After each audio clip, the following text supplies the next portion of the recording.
Hello everyone, my name is Braden, this is Airless Quill 9, and in today's video we are going to talk about 11 great spell changes in the 2024 Dungeons & Dragons rule set. Now this video is going to be dedicated to me talking about 11 spells that I've chosen from level 1, or the first level spell list, and we're going to talk about how they have been improved in the 2024 rules from the 2014 5th edition rule set, and just discuss what changes have been made and how these are great improvements on these spells that were otherwise kind of lackluster. So we're going to go ahead and get straight to the list because we do have 11 spells to talk about, and I don't want this to be a super long video, so let's go ahead and get straight to it. All right, so first off, we have Armor of Agathis. This spell has seen some pretty interesting changes to it from the 2014 version. As you can see here, in the top corner, we have the Legacy version from 2014, and in the bottom corner, we're going to have the 2024 version of the spell. This will be the same on every slide that I show, so just keep that in mind as we're looking at these spells. So what has changed from the 2014 version to the 2024 version? Well, first off, the casting time of the spell has changed from an action to a bonus action. So that is a small change there, but it does free up our action to cast something else, probably an Eldritch Blast or another cantrip. So nice to have some of that versatility there. But here's the real major change to the spell from 2014. In the 2014 version, the spell ended whenever you lost the temporary hit points that it granted. In 2024, they have changed the wording of the spell to where that the spell ends only if you only if you have no temporary hit points. So the reason that this is significant is because you could cast Armor of Agathis, and yes, Armor of Agathis gives you 5 temporary hit points. But let's say you get hit by attack, you take 4 damage, you still have 1 temporary hit point left over from Armor of Agathis, and as long as you have temporary hit points from the spell, you're going to be dealing that 5 cold damage when a creature hits you with a melee attack. So what do you do on your turn? You cast a spell like False Life or something else that gives you temporary hit points. And since you now have you've rejuvenated your temporary hit points, as long as you still have temporary hit points, this spell is still going to be active and still actively deal damage. So this spell is a lot more versatile than it was in 2014.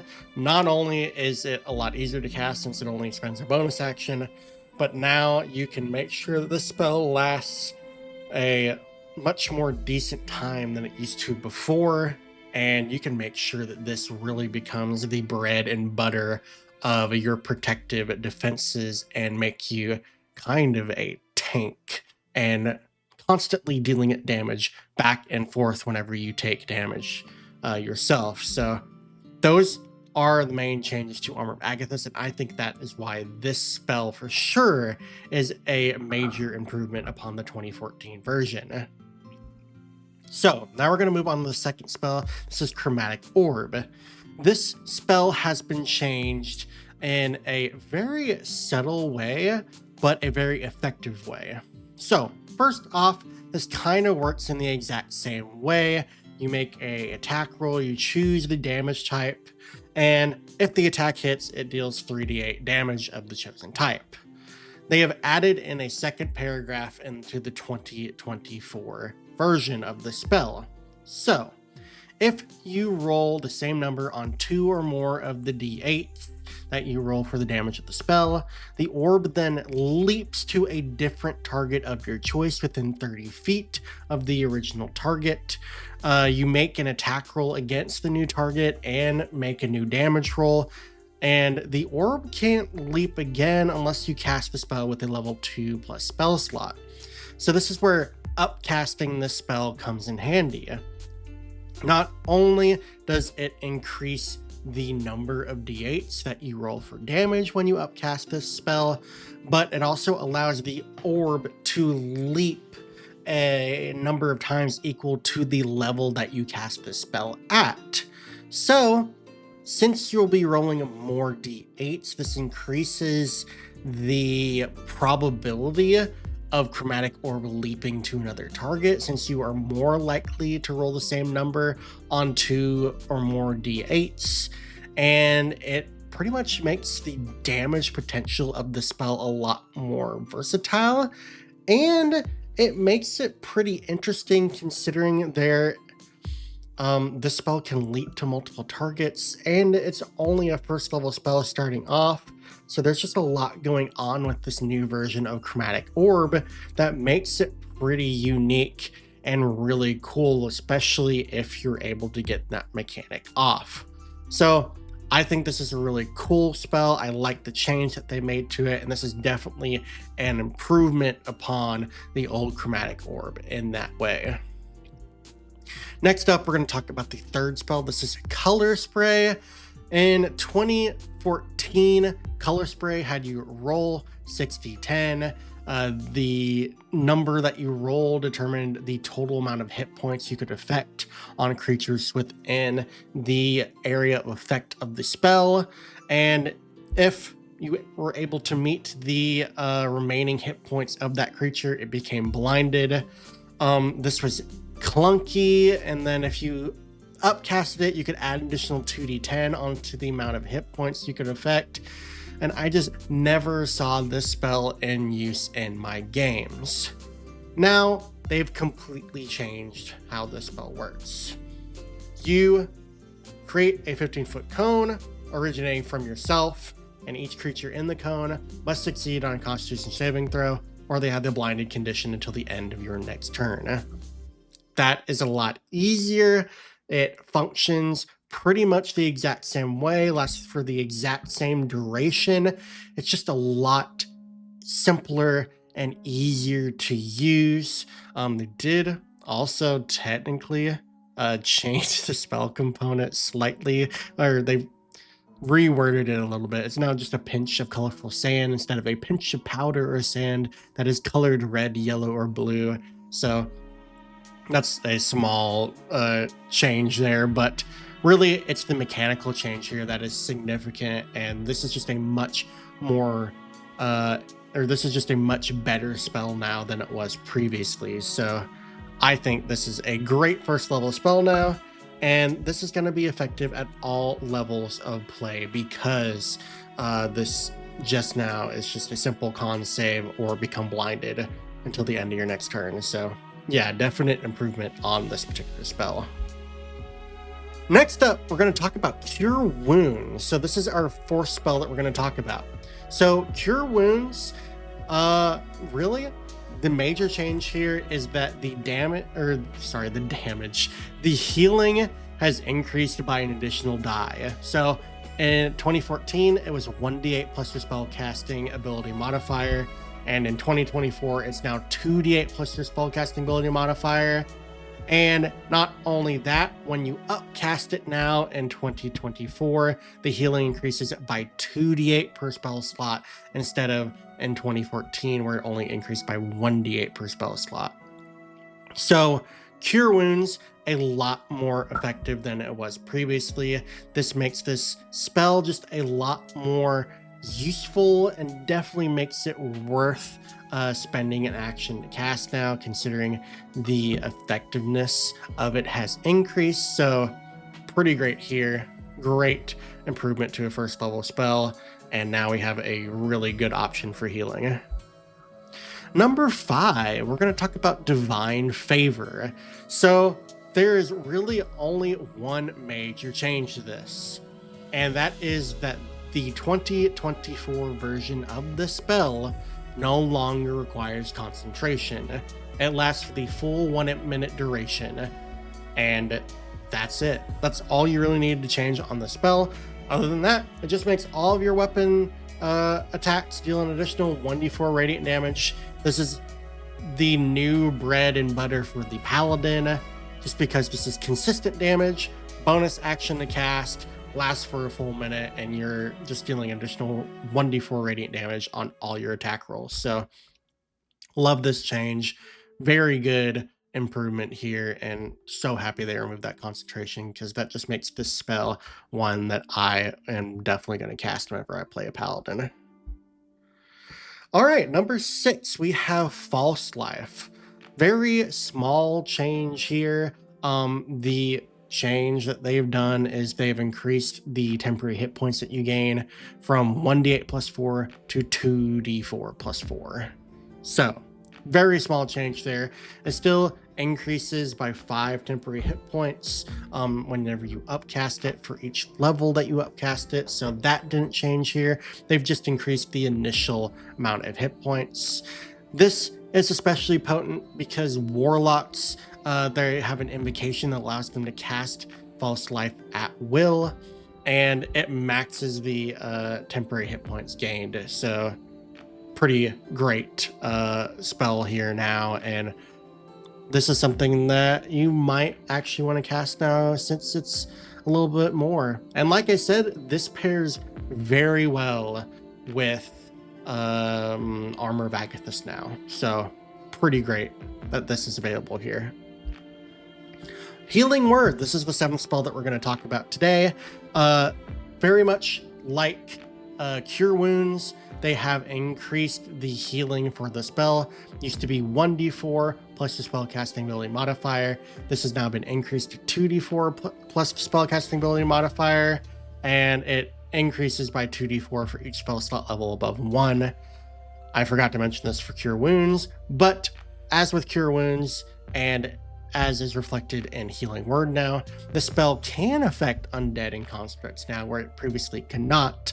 So also increase the versatility of this healing spell as well. So definite improvements here for Healing Word, and same correspondence with Cure Wounds.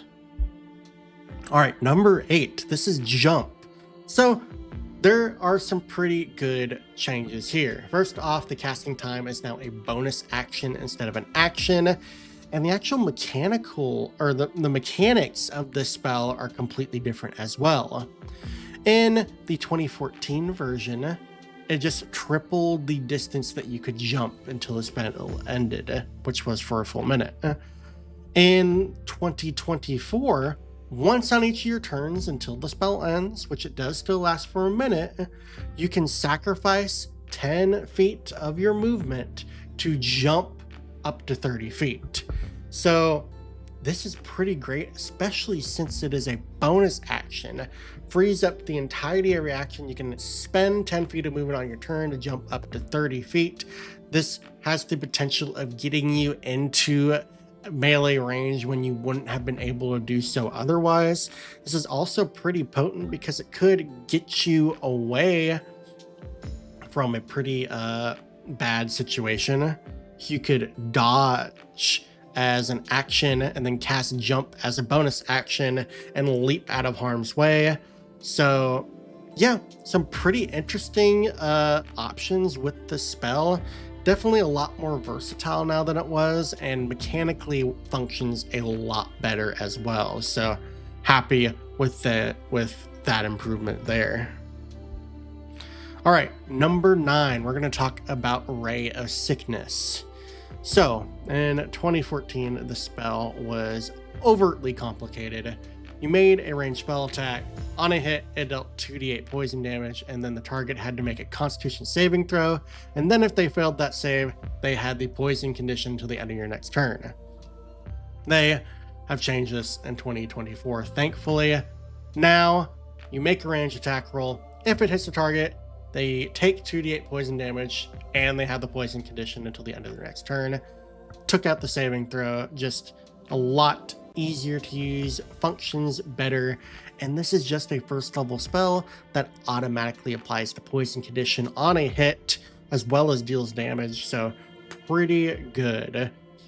You're obviously not going to be using this on creatures that you are aware are immune to poison damage or the poison condition, but in early levels, Ray of Sickness is going to be a pretty great option considering it deals decent enough damage and automatically poisons a target, and the poison condition is pretty good. So yeah, definitely an improvement to this spell. Functions a lot easier, does what it's meant to do without any complications. So yeah, definite improvement on this particular spell. The 10th spell that we're going to talk about is actually Searing Smite. So there are a number of changes here. First off, they've removed the concentration from the spell. They've also changed the casting time of this technically. It is still a bonus action. However, since the spell is no longer concentration, this is a spell that you cast as a bonus action immediately after you hit a target with a melee weapon or an unarmed strike. So that is a benefit there. The other hidden benefit here is it now works on unarmed strikes as well as melee weapon attacks. So that is an improvement there. But there are some other improvements here as well. First off, automatically deals that 1d6 fire damage. And then at the start of the target's turn, in the 2024 version, the target takes another 1d6 fire damage and then makes that con save. On a failed save, the spell continues. On a successful save, the spell ends. So the improvement here is that the extra 1d6 of fire damage happens before the Constitution saving throw is made. If you look at the 2014 version, if they fail that Constitution saving throw at the start of their turn, then they take the fire damage. So this just makes the spell a little bit more effective. It is dealing at least 2d6 damage, which is good. And the casting time is an improvement, and it's no longer concentration. So overall, improvements to the spell, and I just think that is good. Also, if you notice, in the upcasting, all of the damage increases by 1d6 for each spell slot level above 1. So doubly beneficial, because in 2014, the initial damage was the only one that increased by the 1d6 for upcasting. So yeah, overall, Searing Smite is just a lot more effective, definite improvement, definitely better, and this is a great smite option for the paladin. Very good spell here. And finally, I saved what I think is the best for last. This is Witch Bolt. And if you've played 2014 Dungeons and Dragons, 5th edition Dungeons and Dragons, you know that Witch Bolt is pretty bad. It's a ranged attack roll, deals 1d12 lightning damage. If it hits, you can then spend an action to deal 1d12 lightning damage to the target automatically, and you have to spend an action on each of your turns to deal that additional lightning damage. If you do anything other than that with your action, the spell ends. And if they move outside the spell's range or they gain total cover, the spell ends. And the upcasting is also bad because it only increases by 1d12, and it's only the initial damage that increases as well. So this was just a bad spell in 2014. No one took this spell. It was that bad. Now in 2024, they have made some much needed improvements to this spell, and it is devastating. So first off, they have doubled the range to 60 feet, which is great. It is still a concentration spell, so do keep that in mind. Second up, you make a ranged spell attack when you cast the spell. On a hit, it deals 2d12 lightning damage now, so they've doubled the initial damage there. On subsequent turns, you can take a bonus action to deal 1d12 lightning damage to the target automatically, even if the first attack missed. So you automatically gain the sustained damage, even if you miss the initial attack. And it's only a bonus action to activate now. So very good. Also, if you notice, the target or the spell doesn't end if for some reason you're not able to use a bonus action to deal that damage. So that is an improvement there as well. The spell does still end if the target is ever outside the spell's range or if it has total cover from you, but now this range is 60 feet instead of 30 feet, so improvement there. I had a player in one of my games take this improved version of Witch Bolt, and they were a warlock. And if you know anything about warlocks, you know that pact magic automatically upcasts spells up to 5th level. So this spell, if you hit with that initial attack, does a devastating amount of damage. There are not a whole lot of creatures that are immune, let alone resistant to lightning damage. There are some demons, for example, are resistant, but this is a potent spell on the right character, and you can deal devastating damage with this. And the versatility of this spell is just so much better in the 2024 version, so I would never go back to the 2014 version. This is just a better spell all around, and you should use the 2024 version. Even if you hate the 2024 rules, use this version of Witch Bolt. It is just so much better. So yeah, those are 11 spell improvements that have been made to 2014 spells in the 2024 rule set. Of course, all these spells are still compatible. This is still 5th edition Dungeons and Dragons. So if you see a spell in the 2024 rules that you want to use, as long as your dungeon master is okay with it, they are completely compatible if you're still using 2024 rules. So definite improvement on a lot of these spells, and these are spells that you should use if you have the ability to do so. Very much improvements across the board on these spells that I chose, and these are all 1st level spells, so you can do, or you can cast all of these spells as early as level 1 as long as they are on your spell list. So go for it. Use these spells. They are very, very potent, and they have been redesigned in lovely ways that make them something that you are going to want to spend a turn on. So yeah, that is going to be it for this video. Thank you all for watching. I hope you enjoyed it. Don't forget to like this video and subscribe. I appreciate your guys' support, and thank you all for watching this video. I'll catch you all later. See ya. Bye-bye.